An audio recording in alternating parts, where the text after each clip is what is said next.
Okay, video number 2. Let's just jump right into it.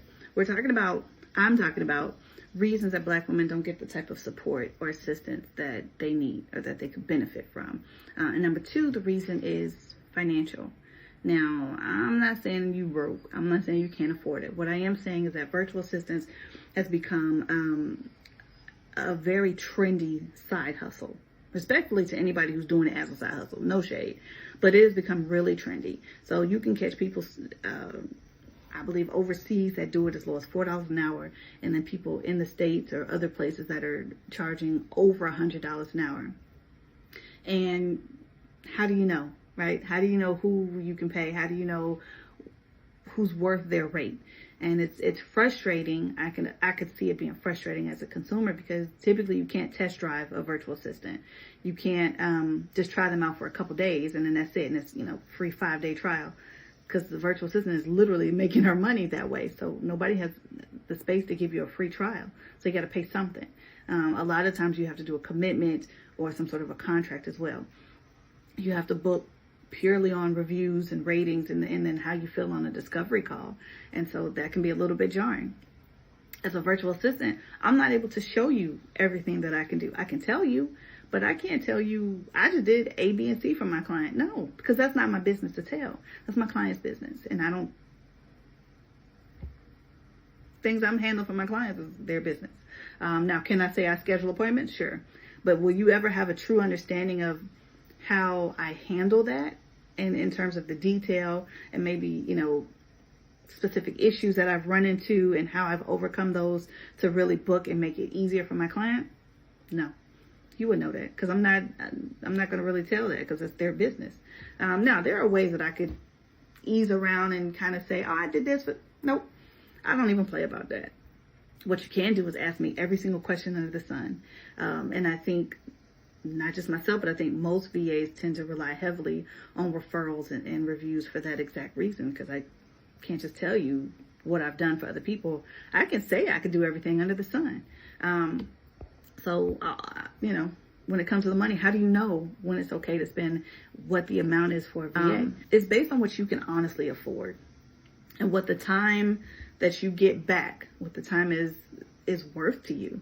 So remember, it's self-care. So if you pay a little bit extra for your, to get really nice nails or get your hair done or whatever, pay a little bit extra to get a really quality assistant or support person. Again, doesn't have to be a VA, could be a nanny or whatever, but pay a little bit more. Pay what you think that is worth. Here's a couple things to consider. When you truly delegate with a good assistant, you shouldn't have to micromanage. You should be able to delegate and reclaim that time. Auntie Maxine has taught us about reclaiming your time and how important it is. So when you have a really good assistant and you really can trust that assistant, things can get done and you can get that time back. And that's what this whole thing is about, having that mental space, that mental peace. So just something to consider. Something else I'd like for you to consider is, what would you pay just to know that certain tasks are completed? Just think about your things to do list. Think about how you're the only person that knows your things to do list. And if you just woke up one morning and everything was done, not to say it's going to happen like that, but just think how you would feel, how much time that would take, how much stress it takes off of your shoulders. So keep that in mind when it comes to hiring an assistant or other things. Also keep in mind that your assistant, if you do hire an assistant or VA or whatever, they can help you identify people to delegate to. So if you need a chef and you don't have time to look for a chef, get you a VA who will help you find a chef. They can also help you find a mechanic. They can also help you find other things to delegate other tasks to. So in my opinion, starting with an assistant or a virtual assistant or however you choose to do it helps with a ripple effect so that you can continue to delegate and get more help that you need. I hope that makes sense. Okay, then my last part about the financial side of things. There are so many virtual assistants right now, so many people starting in this industry, that there is somebody that's going to be at your price point. Point blank, period.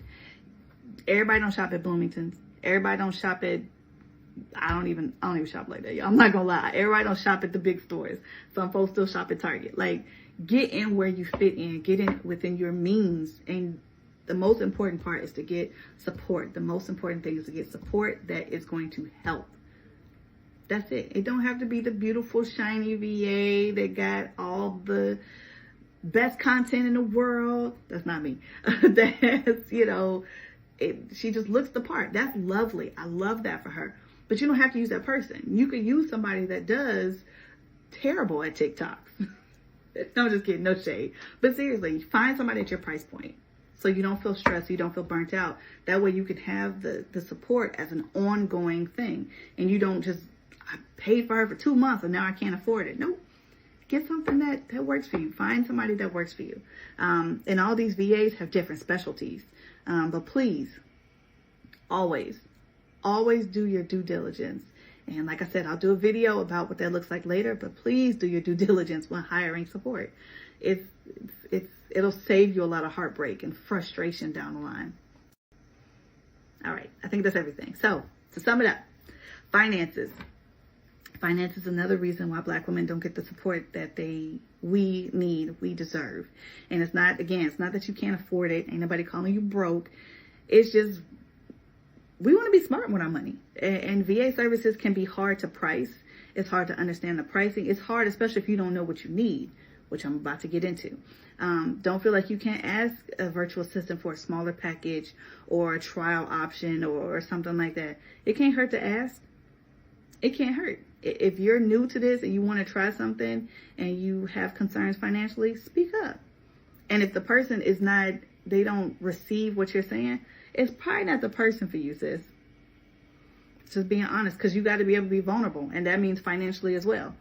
Hey, I want to work with you, but I can only do such and such. Okay, bet. That's it. Now, I am also working on this myself. I have a new package that I've created. I've set up a payment plan. I've gotten with one of the third-party companies that lets me do the payment plans to break it down and financing and all that. Keep watching. I got some more videos, and I'm going to tell you this new package I have that I think is going to help. So if you're worried about finances, I got you. I'll be dropping a video about that very soon. Keep watching, y'all.